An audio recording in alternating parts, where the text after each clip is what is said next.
Hello again. I'm back for slides 14 through 26, and that's chapter 2.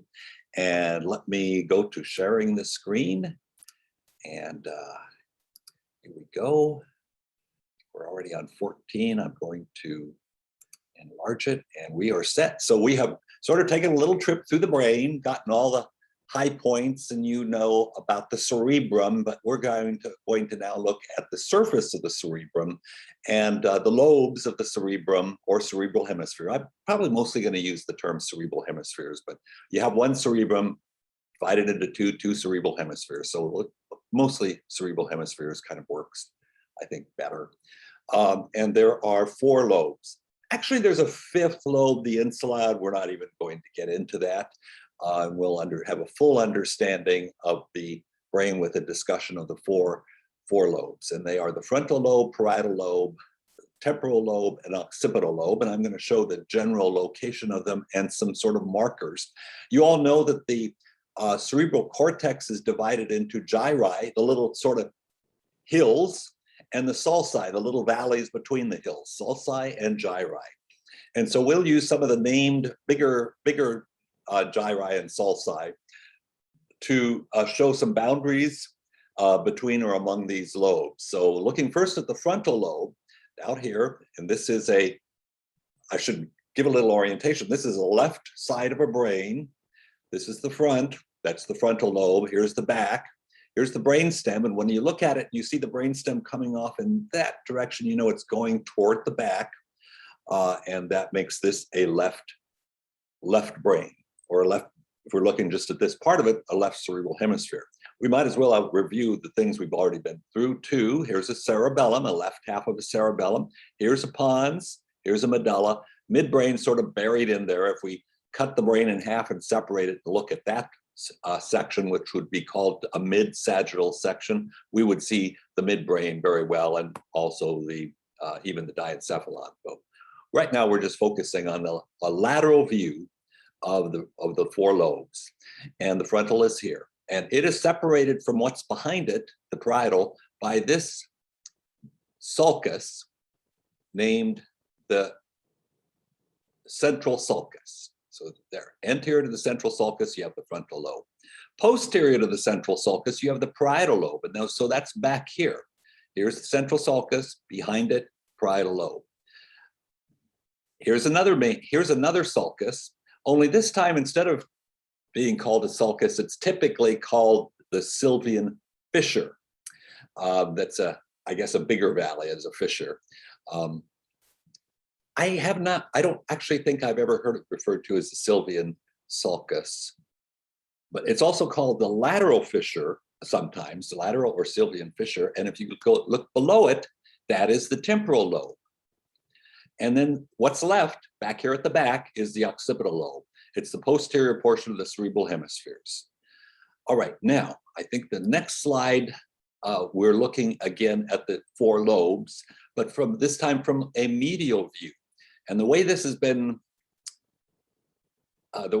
prepared so that we can look at a medial view is just cut that brain right down the center, separating right from left. This time we're looking, the brain is oriented in the same way. We see the brainstem going off here to our right. Here's the cerebellum. Here is the medulla. Here's the pons. Here's the midbrain. Here's the area of the diencephalon. The thalamus is in there.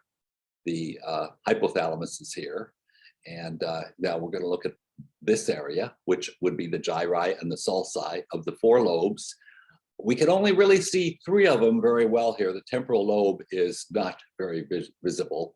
I basically have the same script here, the frontal lobe anterior to the central sulcus. And here we see just a little central sulcus. It's so short they haven't even labeled it, but everything out here in front of it is the medial view of a frontal lobe. Everything behind that is a medial view of the parietal lobe. And the temporal lobe, I'll refer to it here, but we can't see much, way down here. So most of it's blocked out. And if we really want to see that temporal lobe, we got to look at a lateral view. But we can see a good lateral medial view of the occipital lobe. and that goes right up to here. And we'll look at these numbers in a moment, that because it is labeled with the numbers, that sort of helps us see the distinctions between the lobes too. All right, now we want to look at the functions of each one of those lobes. And when we get to the functional descriptions of the lobes, we do use this different way of labeling things known as Brodmann's areas. I didn't write it out, but let me spell it for you. I've used the abbreviation BA. Brodmann is BRODMANN''S,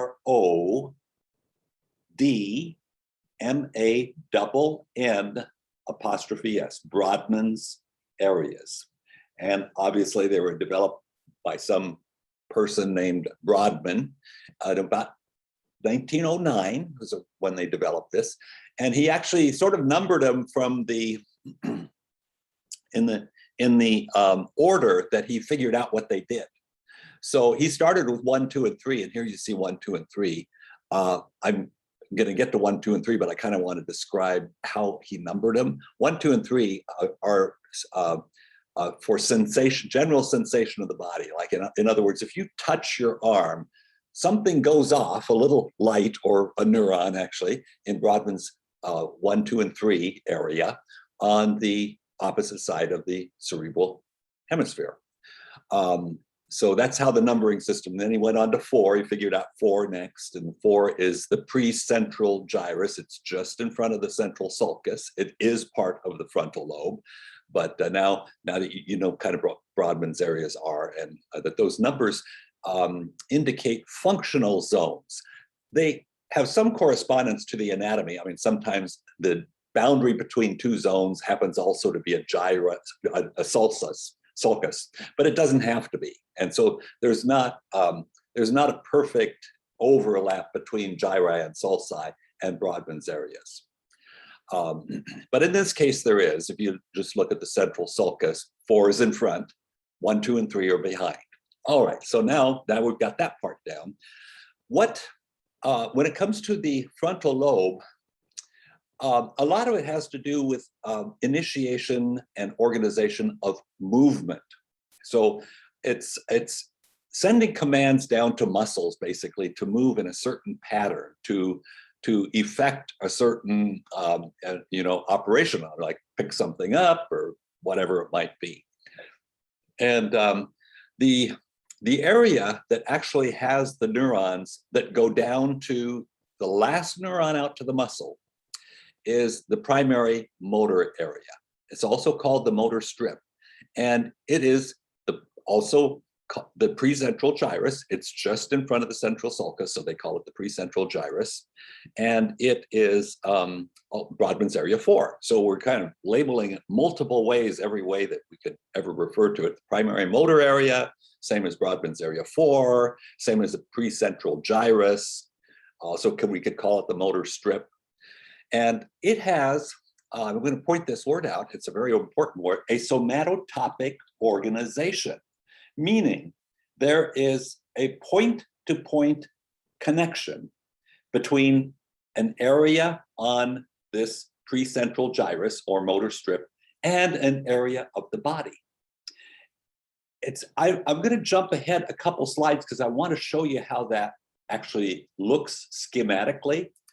Let's go here. Okay, this is a coronal section through a precentral gyrus. You see this, here's right about here. So they cut right here through the motor strip, and they're saying motor down here. And then behind it is a sensory strip, Brodmann's area 3, 1, and 2. We'll go over this again.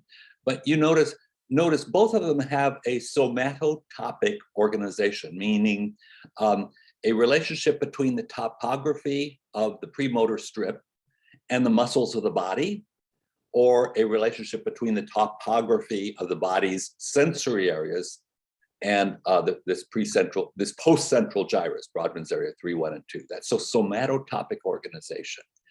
And so you look here and you can see, here's the motor area.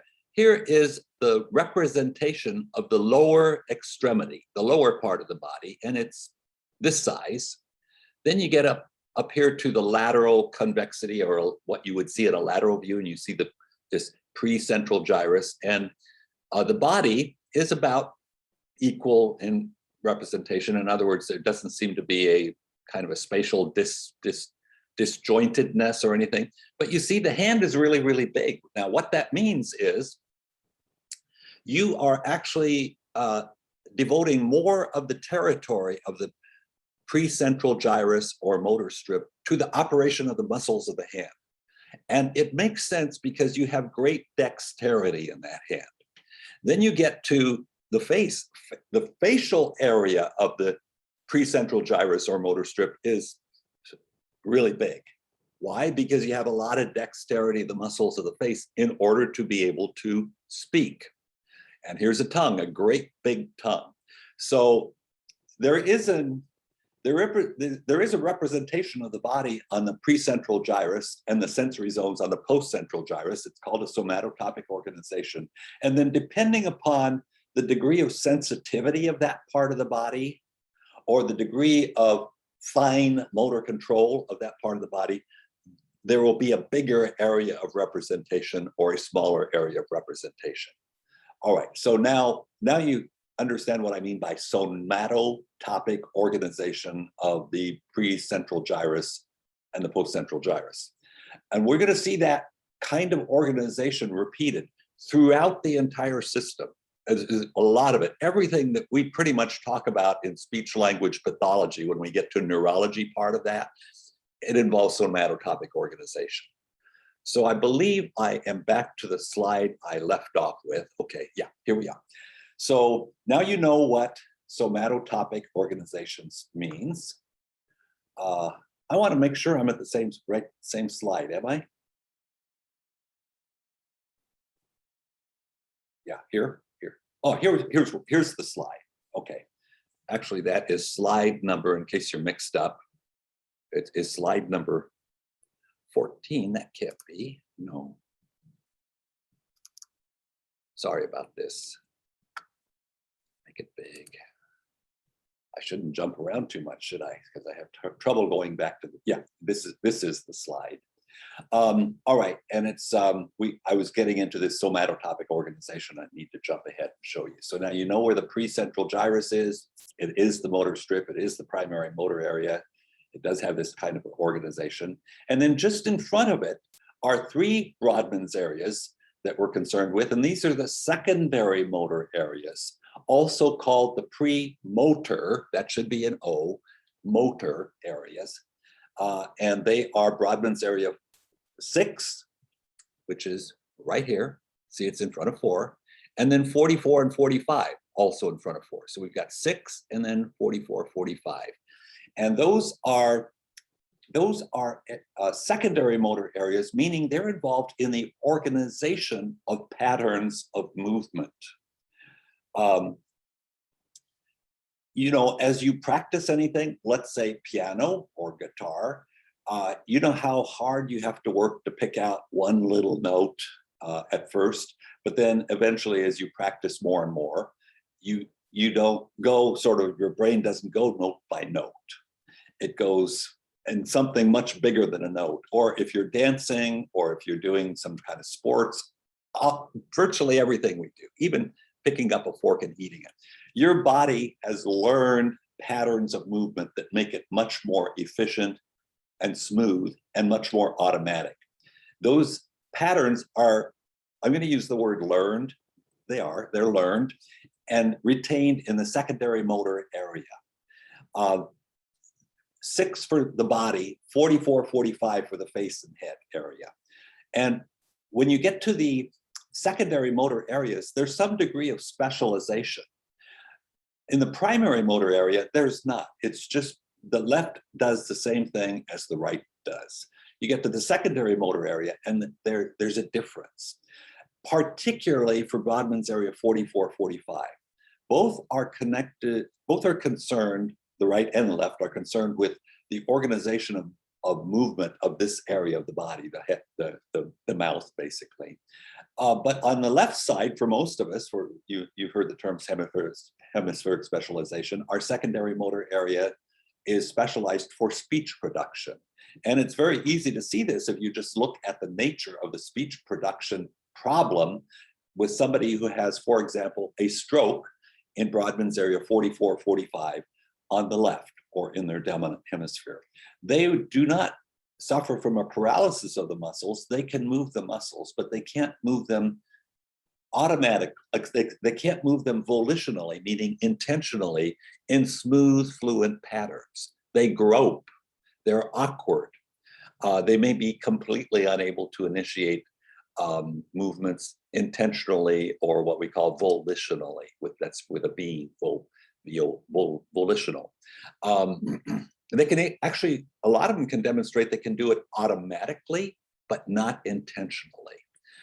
For example, they may be completely unable to give you a greeting. Like if you say, I'd like you to say the word hi. Can't do it. They'll struggle, they'll work with their articulators, trying to get them into the right position. But if you just walk in and say hi, they may reflexively, automatically say hi. So there's a difference between movements produced with great intentionality versus automatic movements. And then we have a difference between what the right and the left does. There's some evidence that the right Brodmann's area 44, 45 is more specialized for chewing and swallowing, and the left for speech. And then the tertiary area of the frontal lobe is out in front of the motor and the premotor area, or primary and premotor area. And that is involved with analytical thinking and executive functioning. The areas are 9, 10, 11, 46, and 47. Here they are, 9, 10, 11, 46, and 47.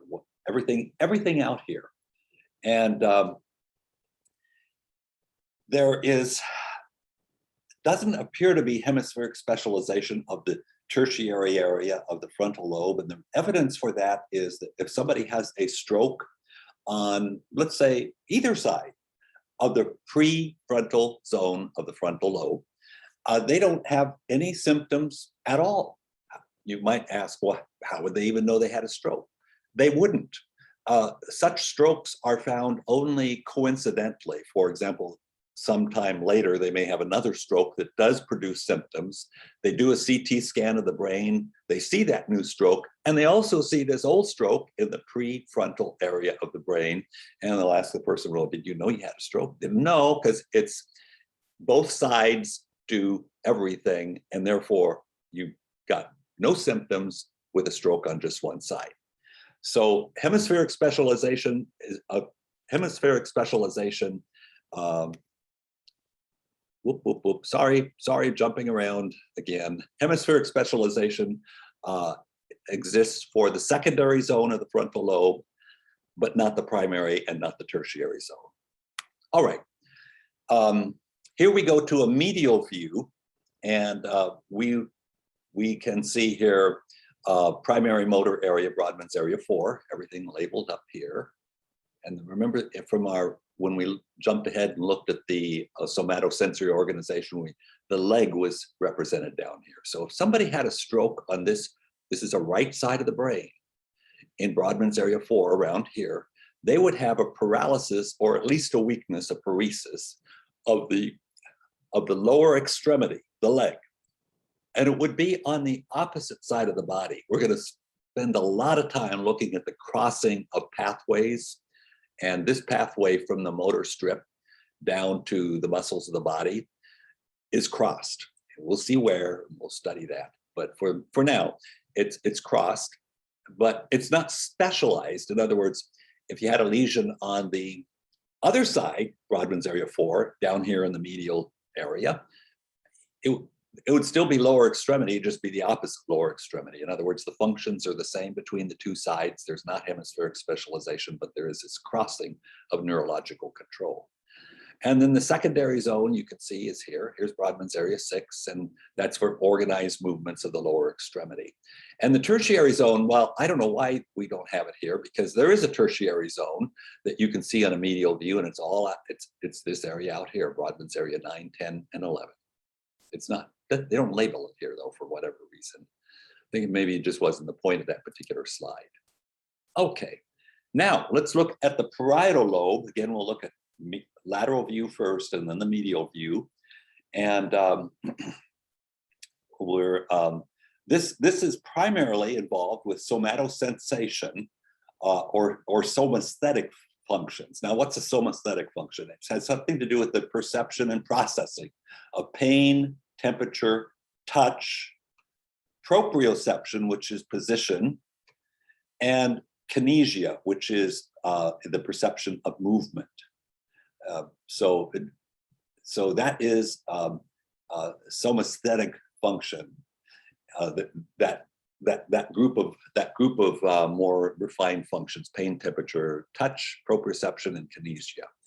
And again, we divide the zones into primary, secondary, and tertiary zones.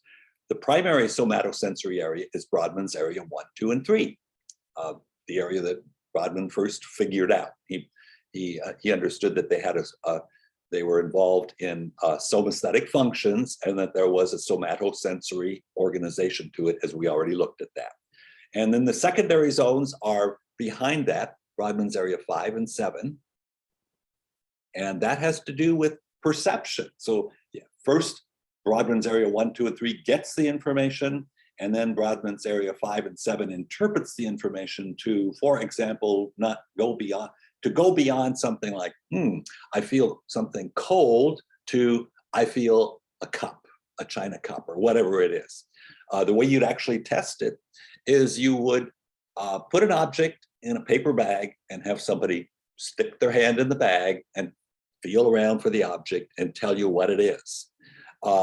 If they have a lesion in the area of 5 and 7, they can say, well, I feel it's cold, it's hard, but I'm not sure what it is. If you take the cup out and show them, they'll tell you it's a cup, because now they're processing with vision.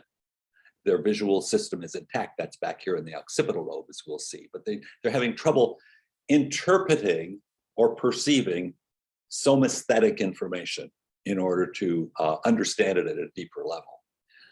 So that's Brodmann's area 5 and 7. It's involved with perception of somasthetic sensations.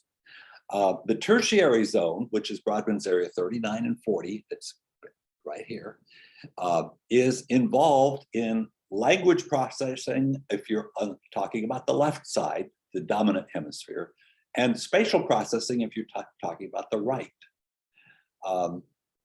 So there's hemispheric specialization in the tertiary zone of the parietal lobe.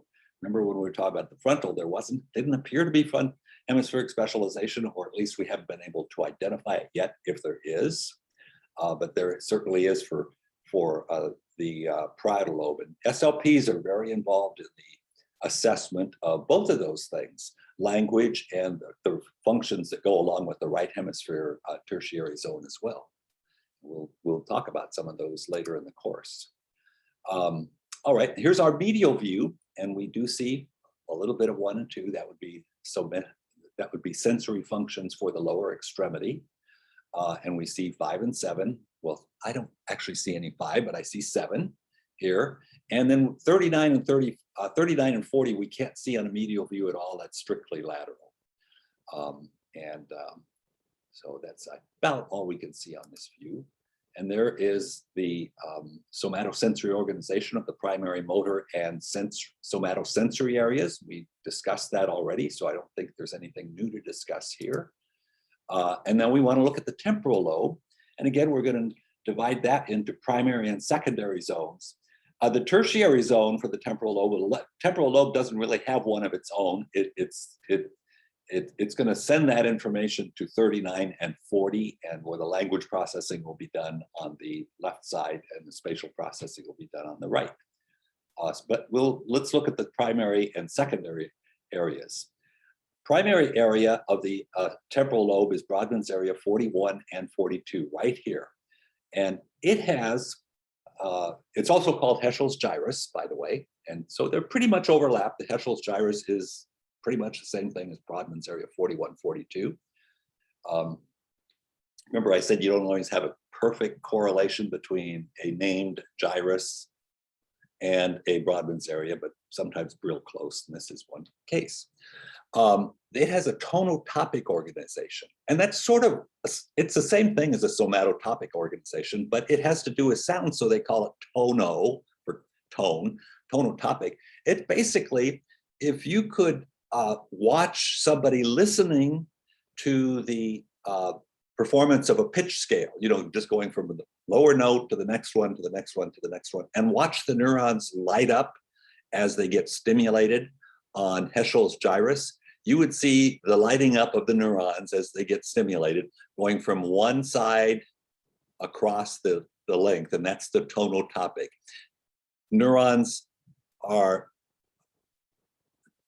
tonotopic neurons are situated so as to, they're going to sense a particular pitch.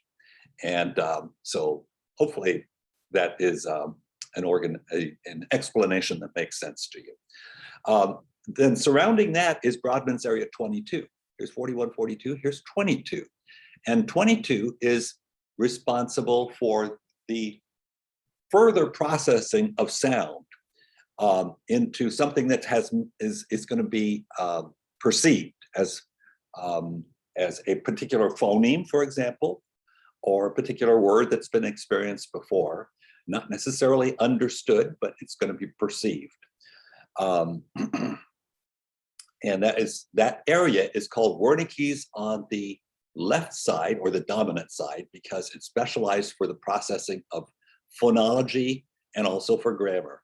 And on the analogous side, on the opposite side, it's specialized for the processing of paralanguage, context, humor, figurative language, and also sequencing. And of course, how do we know that? Well, the earliest way we learned that was by observing the effects of people who've had lesions or strokes or some other thing in those parts of the brain, and figuring out the differences.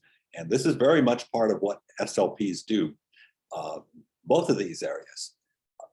Phonology and grammar problems, of course, and also paralanguage, context, humor interpretation, understanding figurative language, like meaning, you know, what's being spoken between the lines, so to speak, and also problems in sequencing.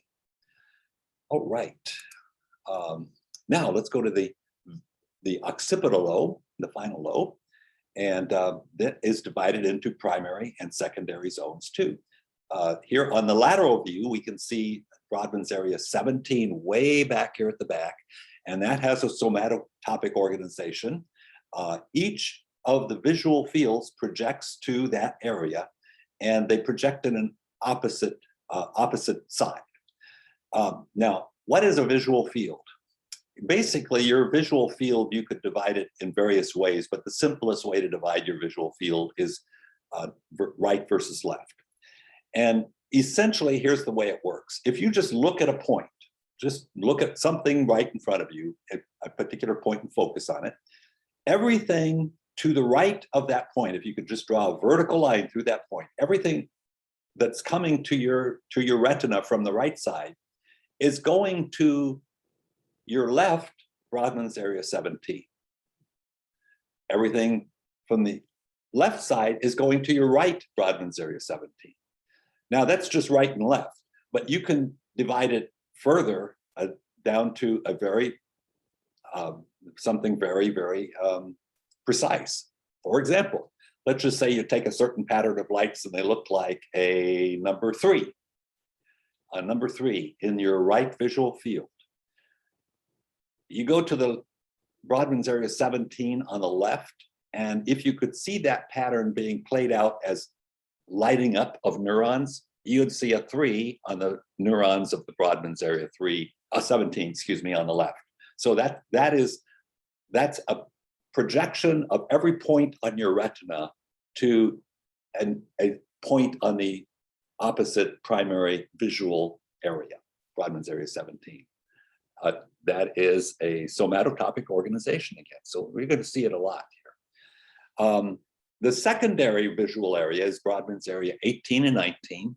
I'll just point to it here, 18 and 19. And that's involved in visual perception. That is making sense of what it is it's seen. Again, we come to the cupped cup example I gave, somebody who has a lesion in that area will be able to tell you certain things about what they're seeing. They can see it, but they can't interpret it. They can look at it and tell you it's a cup. They could tell you some characteristics. It's white, you know, it's this or it's that, but they can't put it all together into a percept, a visual percept, and tell you what it means. You could imagine that such people may have reading problems, for example, and visual recognition problems, and trouble recognizing faces and some such things. Here's a medial view, and you can see Brodmann's area 17, and you can see Brodmann's area 18 and 19 there. Brodmann's area 17 on this medial view is has this structure, or a sulcus, which is labeled, and by the way, it's mislabeled. Here's calcarine sulcus. Calcarine sulcus is right here. I hadn't noticed till right now that they don't have the arrow pointing in the right. They have the arrow pointing right there, the little line is right here. And that is right down the center of Brodmann's area 17, which is the primary visual receiving area. And actually the way the point-to-point projection from the retina works is that the part below the sulcus is getting information from the upper half of the visual field. I talked about right and left, but you can divide upper from lower too, and vice versa. In fact, the only thing I really want you to remember, you don't particularly have to remember about the calcarine sulcus, but just that the primary visual receiving area has a point-to-point projection from the two retinae of the eyes. And then you can also see areas 18 and 19 here, surrounding 17. Here you go. And you know the function already, visual perception. We talked about clinical implications. And now we want to talk, we're almost done. We want to talk about the language zones of the frontal, parietal, and temporal lobes. Notice I don't have occipital in there. We don't really need that when we're talking about language areas.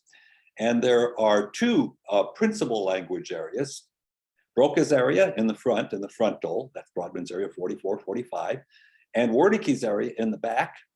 Where do they label it? Here, they label it right here, and that's actually the posterior third of Brodmann's area 22. So if you go back to primary and secondary zones of the temporal lobe, you'll see 22 is the secondary zone. The posterior third of that on the left is Wernicke's area, specialized for language processing. Broca's area on the left, 44, 45 on the left, is specialized for language production. And then the area around Wernicke's area is referred to as the TOP area. That's for temporal, parietal, occipital. It does spill into the occipital area. And that's for language processing as well. And then the connection between the posterior language area, Wernicke's, and the anterior, Broca's, is a bundle of axons connecting those two zones, and it's referred to as the arcuate fasciculus. A fasciculus is just basically a bundle of axons in the central nervous system, and if it's labeled a fasciculus, it will also have a name. In this case, it's the arcuate fasciculus. All right, this shows a little bit different depiction of some connections within a given cerebral hemisphere, it shows short fibers and long fibers. The long fibers are these, the superior longitudinal fasciculus, basically going from the front to the back of the cerebrum, and then the arcuate fasciculus is right here. It's part of it. Where is it? Oh, here, arcuate fasciculus. All right. All right. Oh, okay. And then here are, I think this is the last slide. These are the connectors between the two hemispheres, and they are shown in green. We see two views of them. Let's take this one first. Here we see a view that basically you've seen several times before. It's a view of the right half of a brain after that brain has been cut in half in a mid-sagittal section. Left side is taken away, and here we have the cerebrum. We have a medulla, a pons, a cerebellum, a midbrain, a diencephalon with the thalamus and an hypothalamus. And then we've got this big green thing, which is a transection of a bunch of connecting axons that go between the right and the left side. Here it is. Now, it doesn't show them as far as they go. I mean, it looks like they start right here, and they don't. They just start lots of different places over here, lots of different places over here, but they all organize themselves and here into what's called a corpus callosum. And so these are neurons that connect the two hemispheres with each other. Connects analogous areas of the two hemispheres. In other words, you would connect Brodmann's area 5 on one side with Brodmann's area 5 on the other, not some wild kind of thing. They go from analogous areas. All right, and there's been a lot of research that involves patients who have had a cut of their corpus callosum to separate the two sides of the brain. They don't cut down the whole thing. I mean, they don't separate the brain into two halves, only the corpus callosum. And I should say, first of all, why would you ever do such a thing? The reason they do it is to control extremely severe seizures. Seizures start with a discharge, a pathological discharge of some neurons in one part of the brain, which is a diseased part of the brain. Perhaps it's been injured in birth, or it's been injured by a stroke or something else. And it's been injured in a way which tends to cause it to misfire and start to spread those misfirings all over into, and they're manifested as seizures. Now, if they're little tiny seizures that just affect one part of the body, they are, they're not so dangerous. But if they spread all over and cause the person to lose consciousness and have the uncontrollable movements and bite their tongue and so forth and so on, those are dangerous. I mean, you can actually die during a seizure. You can if it's bad enough. But even if you don't, and most people don't, they damage the brain. Each time you have a seizure, there's just a little bit of brain damage that is irreversible. Not necessarily a lot, but you'll see the effects. I mean, somebody who wakes up from a seizure, they can't remember anything, and they go through a period of kind of amnesia, that why their brain is dysfunctioning. And you just keep doing that over and over and over across months or years of time, and there begins to be more and more brain damage from that pathology going kind of crazy. So nowadays, that's controlled typically with medicines, and usually quite well controlled. That's how they do it now with medicines. But in the old days, before we had those good anti-seizure medicines, they would control very severe seizures by cutting the corpus callosum. And what that would do is allow the seizure to take place on the one side of the brain that already had the brain damage and not spread to the whole thing. And in such a situation, the person would not lose consciousness. They would have involuntary movements on one side of the body, but they would tend to go away. The other side of the brain wouldn't be affected. They wouldn't lose consciousness, and the other side of the brain would not be progressively more damaged as a result of having a seizure. So that was the reason for these. And as a consequence of doing it, they began to notice some very unusual things and ways of finding out, especially about hemispheric specialization. For example, if you block the vision of somebody who had a corpus callosectomy, now I don't know if I can say it, corpus callosectomy, or we could just say a transection of the corpus callosum. I like that better. So the two halves of their brain, the two halves of their cerebrum are not communicating with each other at that point. Okay, now take that person and have them close their eyes so they're not going to use vision, and reach out and touch something with the left hand, okay? That they'll touch that and it'll go to their, because of the crossing of the pathways, it'll cross over to the right side of the brain, Brodmann's area 1, 2, and 3, and the Brodmann's area 5 and 7, they can interpret it. But they don't have a label for it because that's not the language side of their brain. The language side of their brain is the other one, okay, the left side. So they can feel it, they can't label it by touch alone. Now, give that same person an object and have them touch it with their right hand. The information goes to their left brain. They've got the labels there, that's the language side, and they can tell you what it is. Okay, so that's just one little example of the way the functioning of the two hemispheres has been able to be differentially understood and studied because of this group of people who had the corpus callosum cut in half. A lot of research has been done. I don't know if it's thousands, but probably it is thousands, certainly many hundreds, and I'm sure it's thousands of studies have been done. All right, we have finished, and so you're ready to go to the 10 questions. Whenever you're ready, you can go back and study. You can do it any way you want to. You can do it as many times as you want to. You can talk with your friends all you want to. This is your study time, and that's the purpose of the questions. And as I said, when we get together on Wednesday, we will start with these questions, and then we'll go from there. Certainly, we're going to answer any questions you have about the material we covered, and then I will have some problems for you to solve. Okay, we'll see you later. Bye.